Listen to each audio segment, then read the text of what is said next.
नमस्कार बच्चों, BA second की सेमेस्टर 3 हिंदी में पाठ नंबर 3 जयशंकर प्रसाद का आनंद सड़क के प्रश्न उत्तर।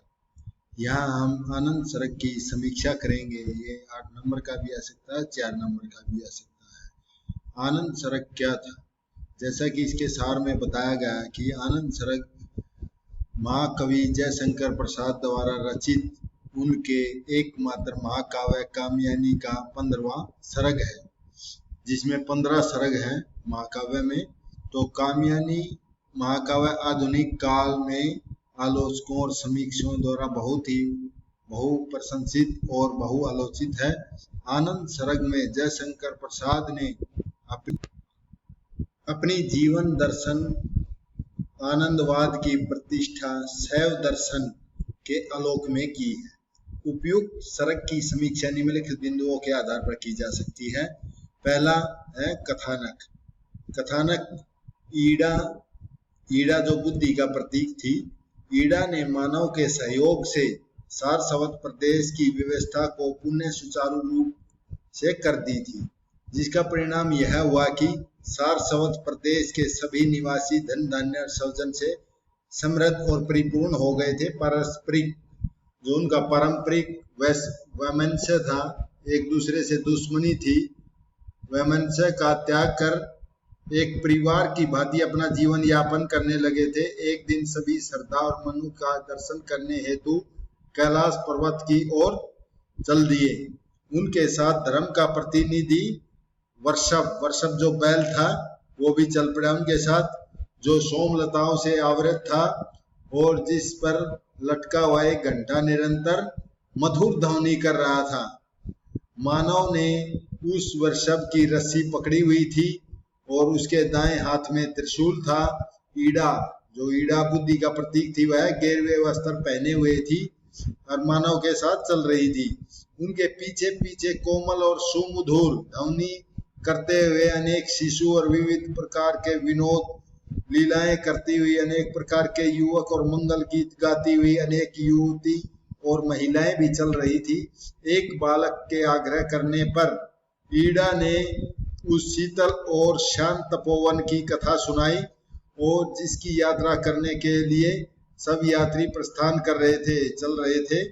मार्ग पर अग्रसर यात्रियों का एक दल उस स्थान पर आया जहां मनु बैठे ध्यान में निरत थे और सुमन माने फूलों की अंजलि भर करके श्रद्धा उनके निकट खड़ी हुई थी। उन सबके कोलाहल माने शोर शराबे से को सुन करके मनु ने समाधि को त्याग दिया।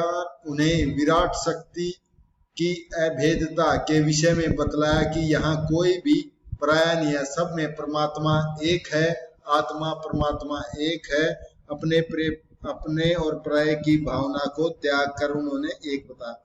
हम अन्य न और कुटुंबी, हम केवल एक हम ही हैं, तुम सब मेरे अवयव मने अंग हो, जिसमें कुछ नहीं कमी है। तो आगे कहता है, श्रद्धा मनु के इस उपदेश को सुनकर मुस्कुराई। श्रद्धा थोड़ी मुस्कुराई, जिसे संपूर्ण पर्वत प्रदेश था अलौकिक प्रकाश से जगमा उठा। संपूर्ण वातावरण में परिवर्तन आ गया। वहां सर्वत्र आनंद और सुषमा का राज्य था। हिमालय के उस मनोहर, आकर्षक और अलौकिक दृश्य का अवलोकन कर सभी यात्री अलौकिक अखंड आनंद से निर्मगन हो गए, यानी कि सब में आनंद का संचार हो गया। अपने पराये की भावना को त्याग करके परमात्मा के उन्हें दर्शन हो गए। परस्पर ईर्ष्या द्वेष आदि को विस्मृत कर एक दूसरे को अपने में पूरी तरह अभिन्न समझने लगे। इस समय जड़ चेतन का भाव समाप्त हो गया। जड़ चेतन का भाव समाप्त हो गया। सभी व्यक्ति आनंद अखंड घना है में लीन हो गए। ये इसका सार था, कथानक था, कहानी था जो आनंद सर्ग था। अब है चरित्र चित्रण। जो आनंद सर्ग में है, इनमें जो श्रद्धा मनु ईड़ा इनका चरित्र चित्रण किया गया है। आनंद सर्ग महाकाव्य का अंतिम सर्ग है, जो आनंद सर्ग है। इसलिए इस सर्ग में कथा के उपसंहार में महाकाव्य के सभी पात्र श्रद्धा मनु ईड़ा मानव। श्रद्धा विश्वास का प्रतीक है, मनु मन का है, ईड़ा बुद्धि का है, मानव समाज का है। का चरित्र चित्रण हुआ है। कवि ने उपयुक्त सभी पात्रों का चरित्र चित्रण पूरी तरह से महाकाव्योचित रूप में किया है। सरदार मनु जहां नायक नायिका के रूप में इस महाकाव्य में वर्णन किया गया है, जो सरदार मनु का पुत्र कौन था? मानव था, के रूप में कवि ने आनंदवाद की प्रतिष्ठा करने में सफल हुए हैं। और वही ईड़ा जो बुद्धि का प्रतीक थी, जिसने सारस्वत देश में लड़ाई झगड़े करा दिए थे, वह भी उसमें भी बहुत परिवर्तन दिखाए हैं। अपने परिवर्तित चरित्र के साथ आनंदवाद की प्रतिष्ठा में अपना पूर्ण सहयोग देती हुई प्रतीत होती है। ईड़ा का उदार चरित्र कवि ने इस प्रकार प्रकट किया है। क्या बोली ईड़ा? बोली, मैं धन्य हुई जो यहाँ भूल कर आई है देवी, तुम्हारी ममता बस मुझे खींच लाई, भगवती समझी, मैं सचमुच कुछ नहीं समझती, मुझ में सबको ही भुला रही थी, अभ्यास यही था मुझको। तो ये कौन कह रही है? ये ईड़ा कह रही है, ये इसको ईड़ा कह रही है। आगे है, इसी प्रकार सरदार मनु के अलौकिक चरित्र चित्रण का इन शब्दों में वर्णन किया गया है।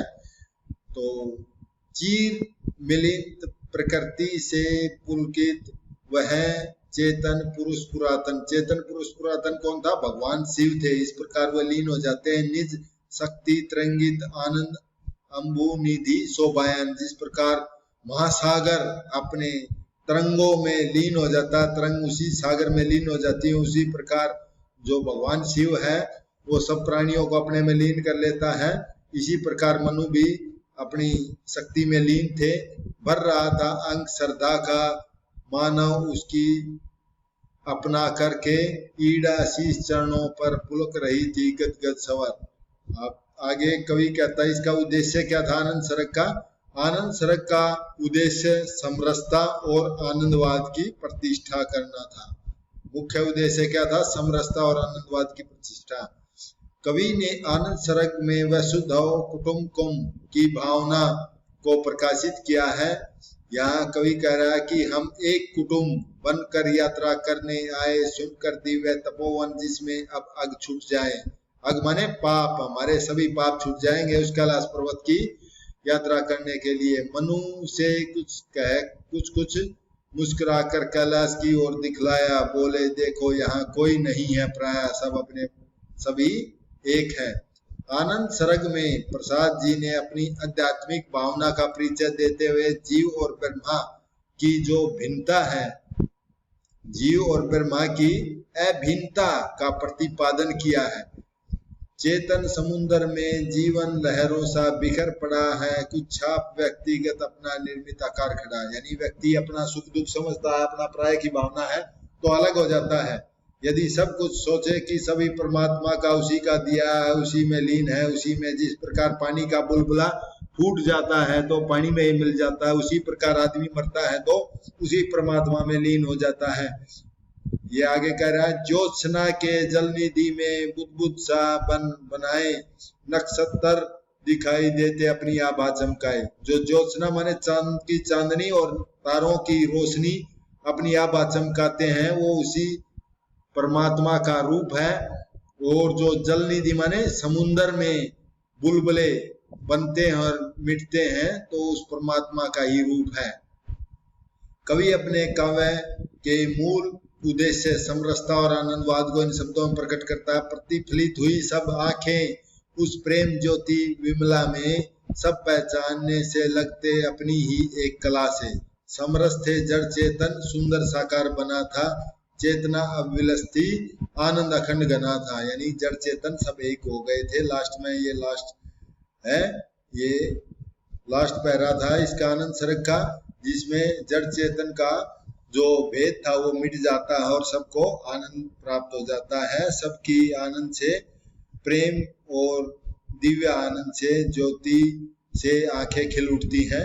आगे कवि कहता है कि वस्तु वर्णन, महाकाव्य में वस्तु वर्णन का एक अपना महत्व होता है।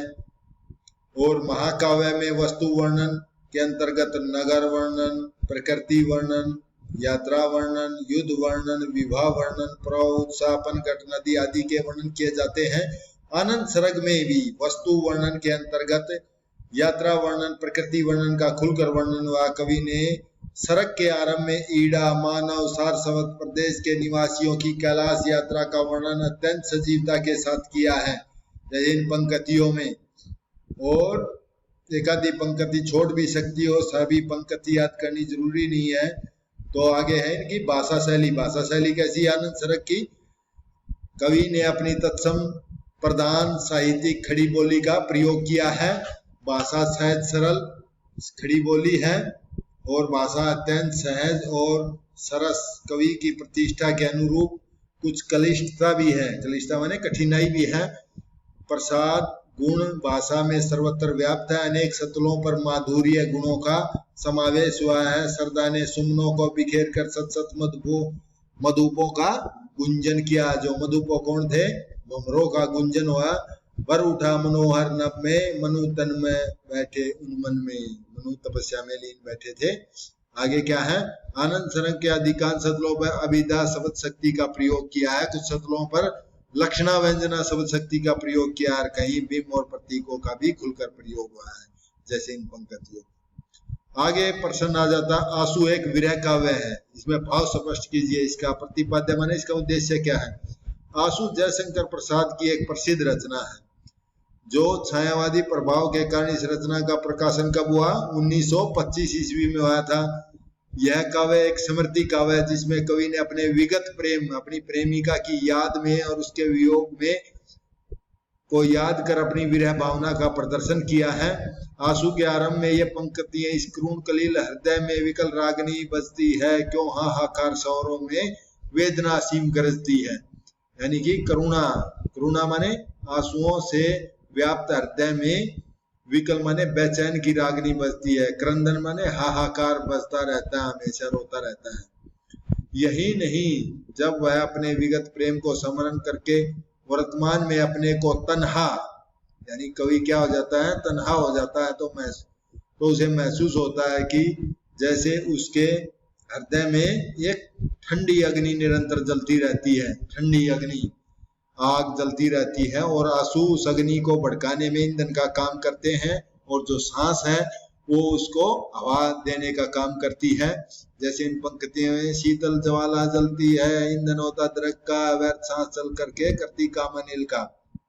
विरह में व्याकुल कवि की मनोस्थिति भी निरंतर बदलती रहती है। कभी वह विरह में व्याकुल होकर आंसू बहाने लगता है तो कभी अपनी प्रेमिका को याद कर भाव विभोर हो उठता है, उसके सौंदर्य का वर्णन करने लग जाता है। जैसे शशि मुख पर घूंघट डाले, अंचल में दीप छुपाए, जीवन की गोदिली में कोतूहल से तुम आए। यानी कि कवि के जीवन में उसने क्या कर दी थी? जिज्ञासा उत्पन्न पैदा कर दी थी। यही नहीं, कवि उक्त काव्य में आगे चलकर विरह वेदना की व्याकुलता से समझौता कर लेता है और अपनी विरह वेदना को संसार की पीड़ा से जोड़कर देखता है।